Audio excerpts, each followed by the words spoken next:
Chapter 1. The Horse with No Name.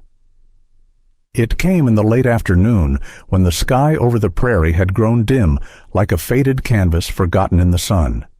The horse was thin, mud dried on its flanks, blood blackened on the saddle strap, dragging along the dusty road like a dead man's plume. No rider held the reins, and the emptiness of it was louder than a gunshot. Old Mo, the watchman at the station, was the first to see her. He rose from his bench, covering his eyes from the wind with the palm of his hand, but he did not go toward her, just stood like a shutter forgotten in time. His face trembled as he noticed the saddle was familiar. Too familiar. The town met the animal with silence. No footsteps, no voices. Only the old sign above the healer's shop creaked on its chain, responding to the sharp winter gust. Somewhere around the corner, a dog howled, not from fear, but from memory. It was the kind of sound the dead hear. The horse trotted slowly, as if carrying the weight of history. Its hooves tinkled on the wooden planks of the street, covered with frost and the ashes of an old fire that had never been lit. She walked to where there had once been life, to the well where children raced rings on sticks, to the porch where men spit in the dust, talking about the rain that hadn't come for a third week. But no one came out now. The sheriff's office was closed. The bar was empty. The church stood with its door half open, as if waiting for a confession that never came. The horse stopped. It did not drink, did not shake its head, did not sigh. Just stood there, gazing into the end of the street, into the evening gloom where the road into the hills began. There her rider had once disappeared, and there, high above the city, something looked down. It stood among the snow-covered bushes like a statue hewn from the cold. Not a muscle moved, not a single gesture betrayed a presence, only a sensation, clammy, like a shadow touching its spine. It was watching. It knew. The sun had fallen below the horizon, and everything was blue, not night blue, but dead blue, like the skin of a drowned man. No smoke rose from the fireplaces. Even the houses seemed to have stopped breathing. The city froze, like a frame from a movie, capturing the moment between life and fear. The horse snorted, emitting a cloud of vapor. There was something more than animal fear in its eyes, something human. Understanding, expectation, and a faint spark of stubbornness. She didn't leave. She stayed as a witness, as a warning. Old Man Mo took off his hat, held it to his chest. He didn't pray, just watched the beast standing alone in the middle of a street that had become too long, too empty. And in that instant he realized that whoever was watching the town from the hill had already descended, and the night was just beginning. Chapter 2. Footprints in the Snow. Extended version. Morning came leisurely, as if unsure whether to show up at all. The city slept, as if tired even of itself.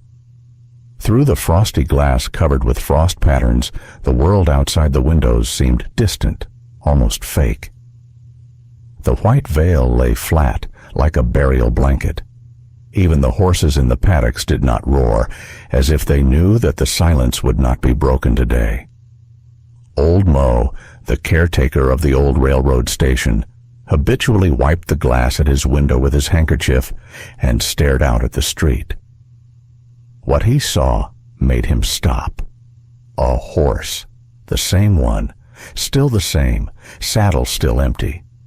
Snow covered her back, froze her reins, glued her mane together as if trying to turn a living thing into a monument. But she wasn't the strange one. What was strange was the footprints that appeared in the fresh snow, human, lonely, walking away from the city, toward the hills, slow, uneven, as if whoever had left them was walking, fighting the wind, the pain, or themselves.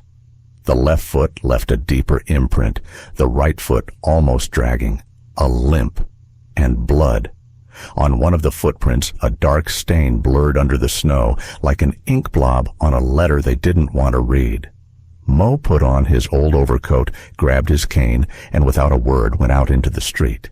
He was nearly 90, but at that moment the light of youth flashed again in his eyes. Not vigor, no, experience, suspicion, and fear. He leaned into the tracks, ran his finger along the trail of blood, breathed in the frosty air like a sniffer. It was an odor he knew. A wounded man, not game, not a beast. He straightened slowly and looked toward the spruce-scarred hills. It was as if he was waiting for someone to appear from around the bend. But no one appeared. Only the wind sighed, touched his gray beard, and then fell silent again. By noon, the whole town knew. The shop had stopped weighing flour, and the carpenter stood still with a nail in his hand. Even the children outside the school suddenly fell silent, as if on cue, smelling something the adults had not yet dared to name. Footsteps. Not just footsteps. Chapter 3. He walked. The snow was falling thicker and thicker, slowly covering the ground with a white blanket, as if trying to hide everything that had gone before. Footprints, memories, pain. The wind whistled, flooding the empty expanse, penetrating under his clothes, making even those who had long been accustomed to the cold shiver. But he did not stop. Step by step, tired, wounded, with a bloody leg, he went forward as if guided by an invisible force. The old blanket, though torn and soaked through, was still his protection. It hung on his shoulders like a last shield against the weather and loneliness. He had nothing with him, no weapons, no supplies, only his pain and a silent desire to reach the end. His steps were heavy, each a trial. His left leg, though healthy, tired with him. His right leg ached treacherously, reminding him that life and death were side by side, and every wrong step could be his last. The wind blew dry leaves, and he could hear them rustling beneath his feet like whispers of days long gone by. He paused for a moment, looking back into the void behind him, where his past remained, his home, the people who were gone. But it was too painful to look back, and he turned forward again into the cold and the unknown. He walked past a dilapidated barn where the roof had collapsed inward as if taking its last breath.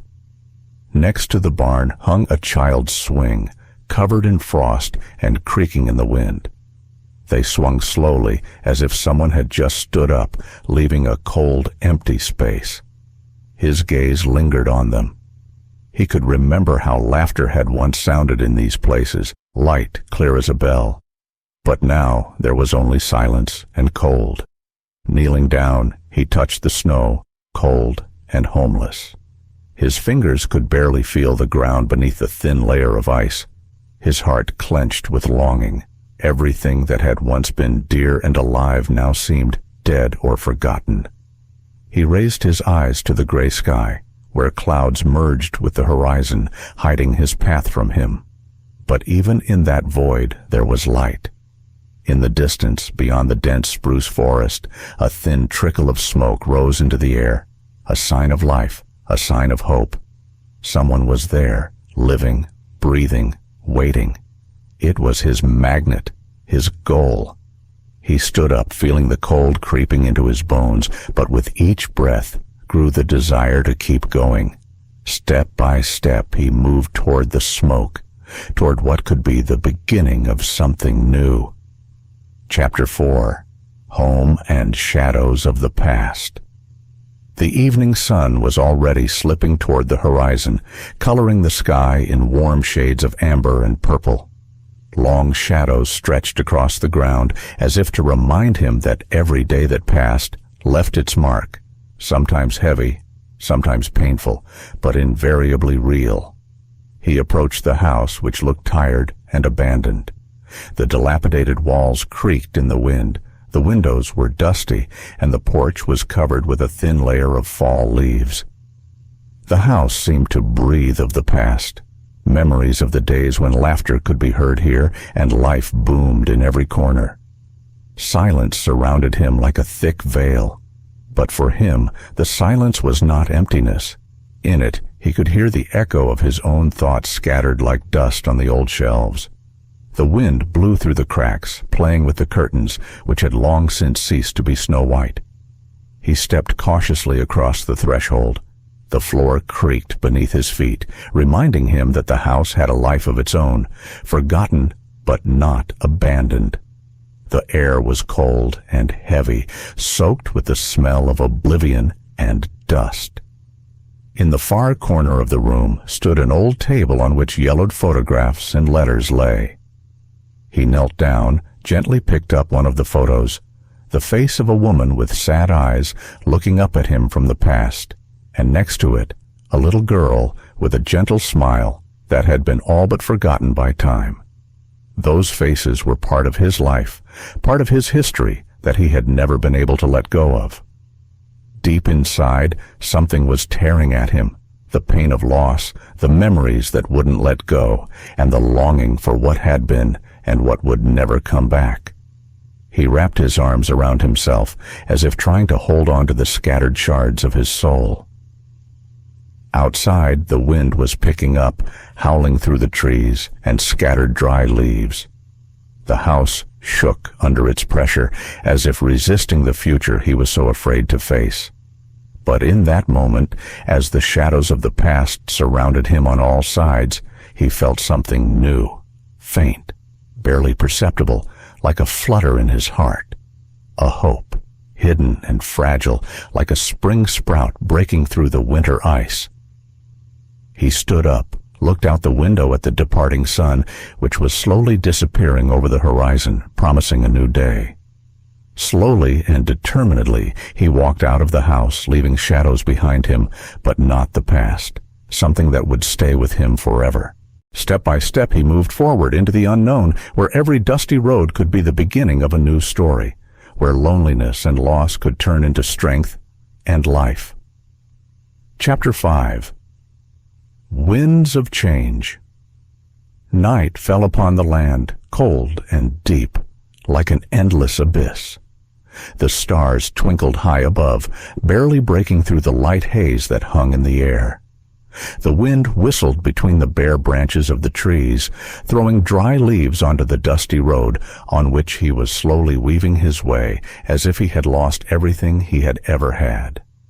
Footsteps echoed in the silence, each sound echoing in his soul, making his heart beat faster. He knew he couldn't stop.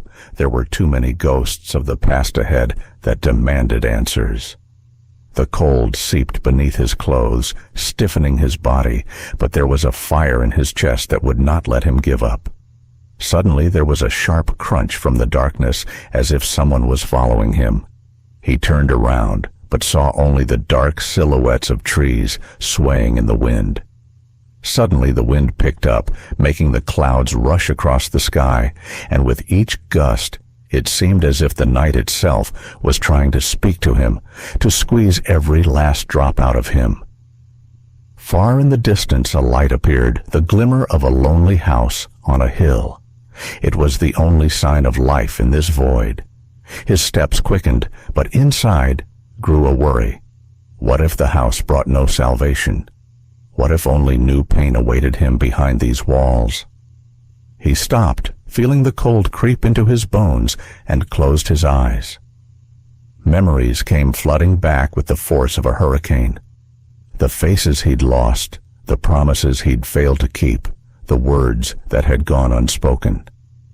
Every wound in my soul flared anew, and my heart clenched with the weight of loss. The wind howled around him, as if warning him that the past would not let go easily. He clenched his fists, trying to keep himself from falling into the abyss of despair, but at that very moment, amidst the darkness and cold, a faint flame of hope lit up inside him. The house on the hill was a beacon, not a promise of an easy life, but a chance to start over against all odds. He moved forward, feeling fear and determination intertwined in every step. The night was thickening around him, but there was something in his soul that compelled him to go, not just to survive, but to live. and even if the path ahead was thorny and hard, he was ready to face it head on. Chapter 6. A New Dawn. The first light slowly broke through the dense clouds like a timid glimmer of hope, coloring the sky in pale shades of pink, gold, and cold blue. The wind, which had whistled and whistled all night, gradually subsided, leaving behind only a slight tingle on his skin, and the rustle of waking nature, the rustle of leaves, the crackle of dry branches, and the distant singing of birds, cautiously awakening to life. He stood on the threshold of this old shabby house, which now seemed to him both alien and native at the same time. His body was tired, gaunt, and shabby, and his face was scarred with the lines of long nights of loneliness and struggle. But inside, deep down, something had changed, something that kept him from breaking down and allowed him to face the new day with open eyes. His heart beat loudly, as if echoing the echoes of the days and nights he had spent in the endless emptiness of his thoughts and memories. The house that had once seemed a mere shelter from the wind and rain was now a sanctuary for him, a place where he could finally stop hiding his wounds and allow himself to be vulnerable. He remembered those countless dark nights when it had seemed all was lost and the darkness would finally consume him.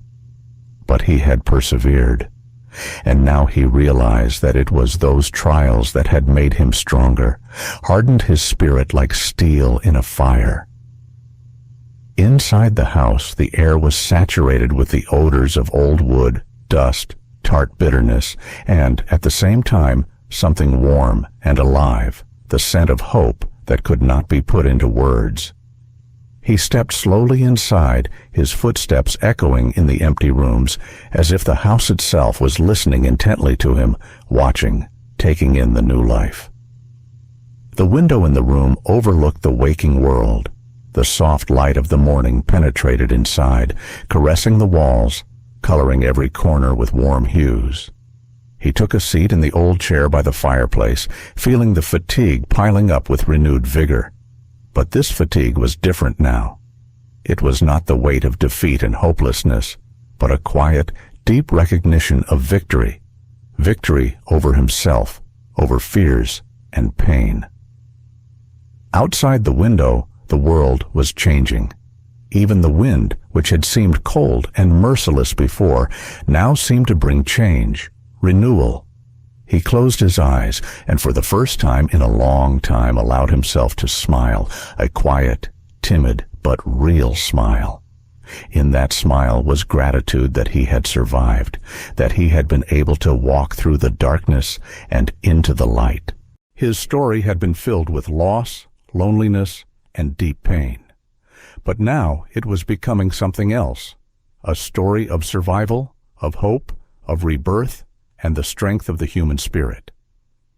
In this God-forsaken home, on the edge of the world, he had found not only shelter, but a new life, a life in which to believe in tomorrow again. He knew the road would still be hard, and the wounds of the past would not disappear overnight. But he was ready to face the coming trials and go forward, step by step, day by day, toward a new dawn which he would now meet not alone, but with hope in his heart. Chapter 8. First Steps to Life. The morning rose quietly, barely touching the horizon with thin streaks of pink and golden light. Inside the house there was a peaceful atmosphere, interrupted only by the light breathing of one who had not yet learned to trust the world.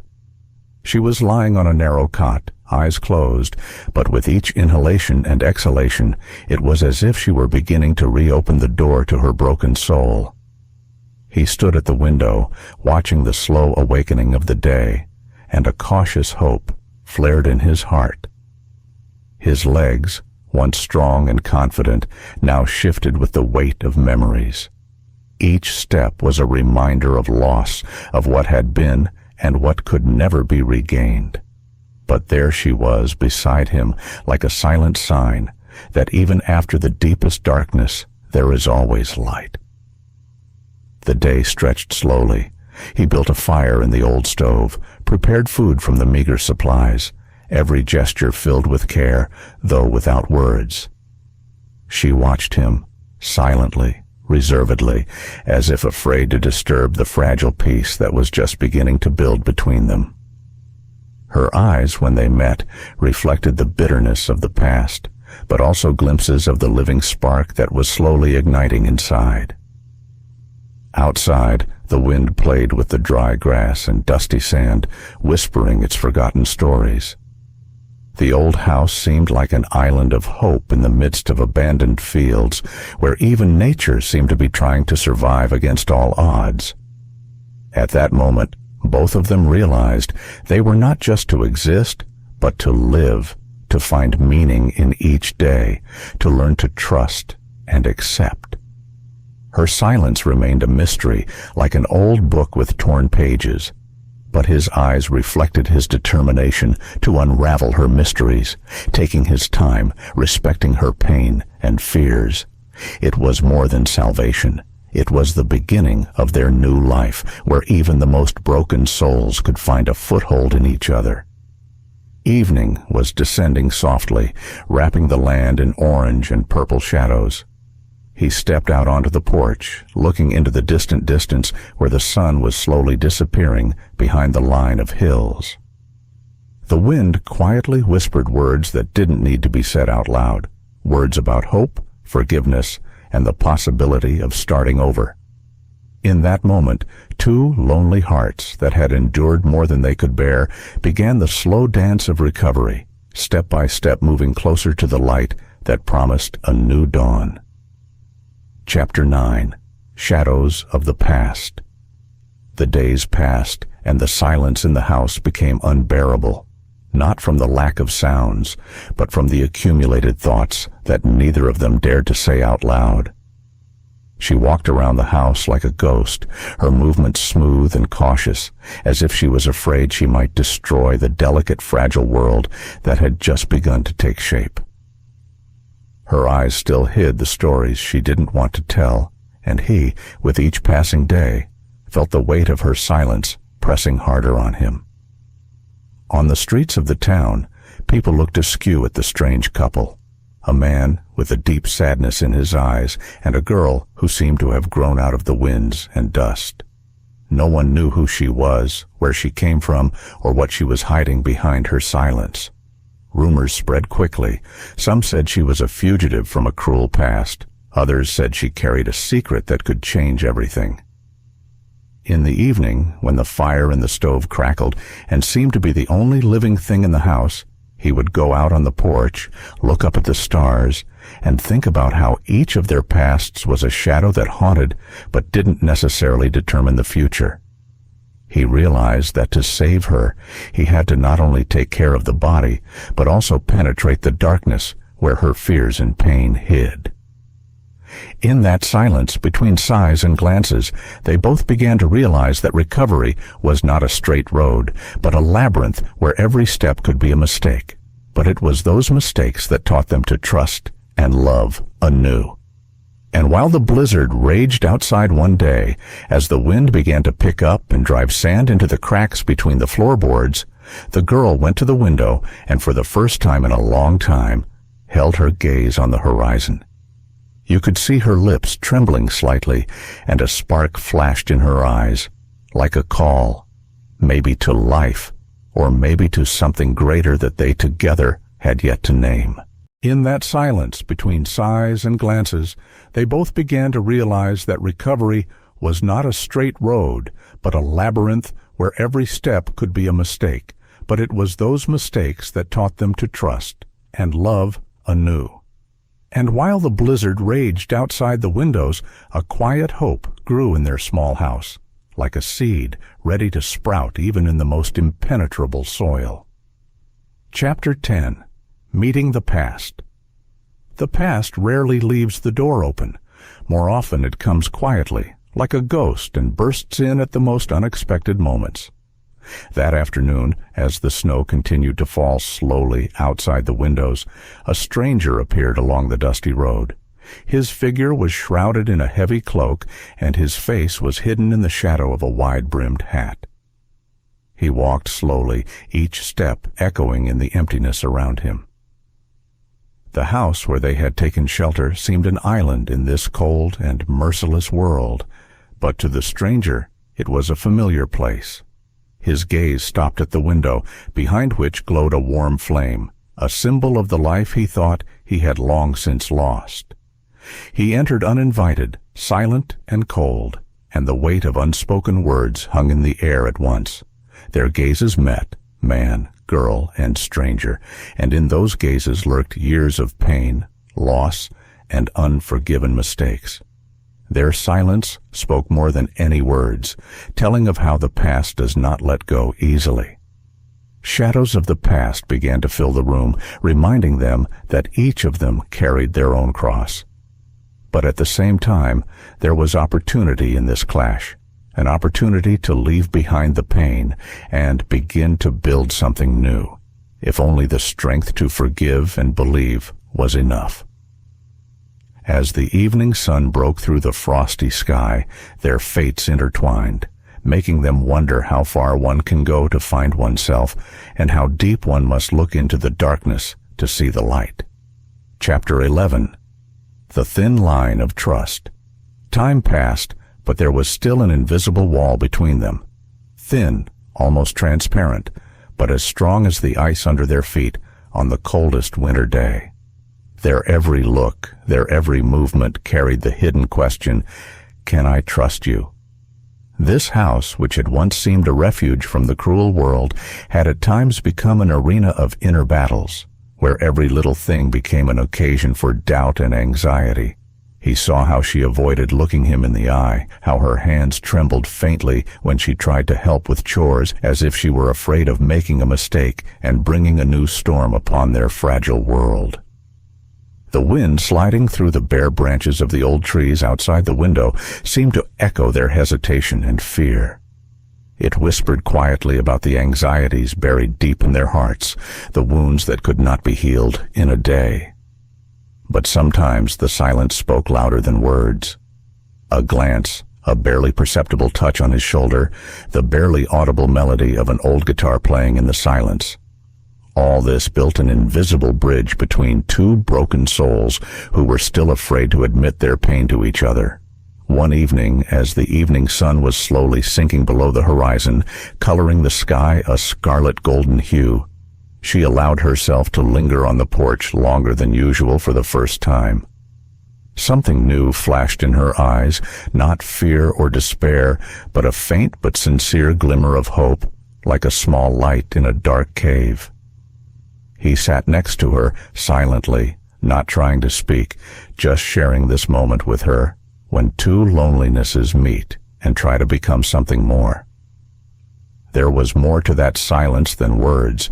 It was the first step in removing the shackles that held them captive to the past. Because trust is not just a word.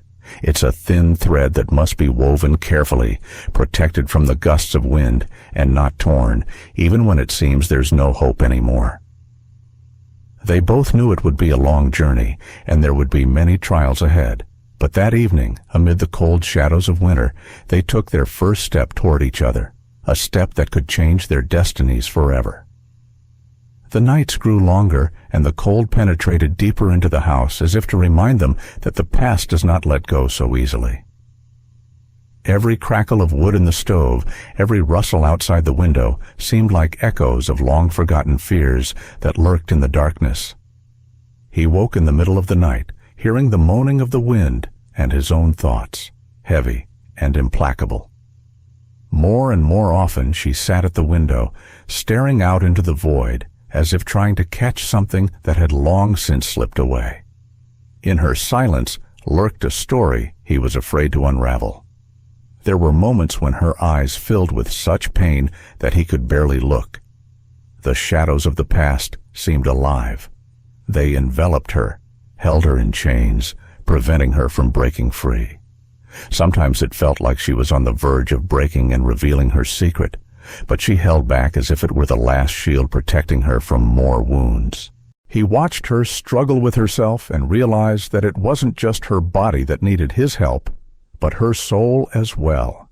He couldn't give her back what she'd lost, but he could be there for her, silent, reliable, like an ancient tree that could withstand storms and tempests without breaking. It was a battle for trust, for the right to be a part of her life, despite the shadows that haunted her. One evening, as the sun hid behind the mountains and the room fell silent, she looked up and met his gaze for a moment. Something new flashed in those eyes full of pain and fear, a faint, fragile hope. In that moment he realized that their journey was just beginning, that there were many nights of struggle and days of healing ahead, but together they could get through anything. Chapter 13. Winds of Change. The morning came quietly, as if trying not to disturb the fragile balance that had begun to bud between them. The first snow covered the ground in a soft white blanket, and it seemed as if the world around him had frozen in anticipation, as if the air itself held its breath before the coming changes. He stepped out onto the porch, looking out over the vast fields and frost-covered trees, and for the first time in a long time he felt a slight tremor in his soul, a sign that his heart was ready to beat again. She followed him out slowly, treading carefully in the fresh snow, leaving footprints that would not disappear at once, but would gradually blend into the surrounding whiteness.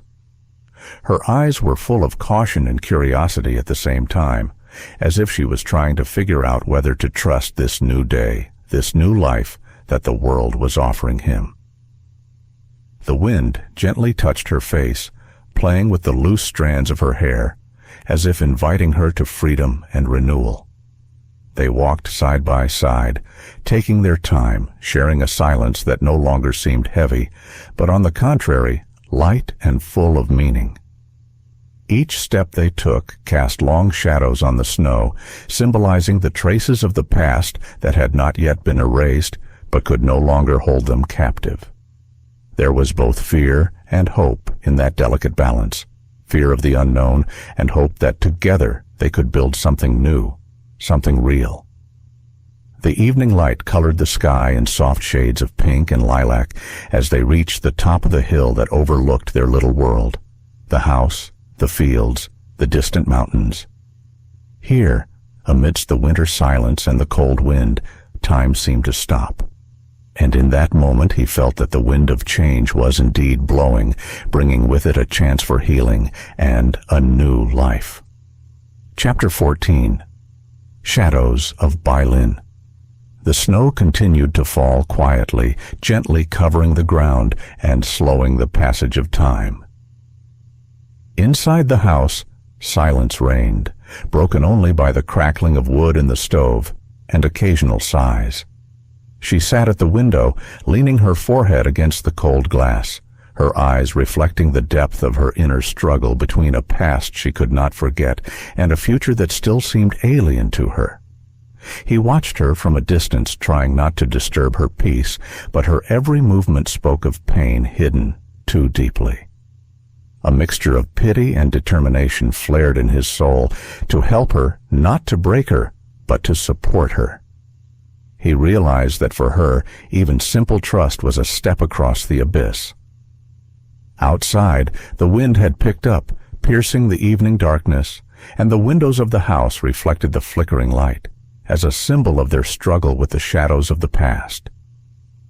She rose and approached him, the fire of determination flaring in her eyes, but her voice remained silent. In that silence was the story of a strong but broken soul still searching for peace and forgiveness. Chapter 15. Dawn of Hope. The night was gradually giving way to the first light of morning. The pale sun was slowly lighting up on the horizon, promising a new day and new possibilities. They stepped out onto the porch together, embracing in a silent agreement that spoke more than 1,000 words. The wind had died down, and only the gentle sounds of nature filled the air, the chirping of birds, the gentle babble of the creek nearby. She looked out into the distance where dawn was coloring the sky shades of gold and pink, and for the first time she felt she could let go of her fears, let herself believe. He's there for her, not perfect, not a hero, just a man willing to walk with her through all the storms of life. In this moment, filled with light and silence, past and present intertwined, creating a strong bridge to the future. Their paths crossed for a reason, and together they began writing a new chapter full of hope, restoration, and the quiet happiness that comes after a long night.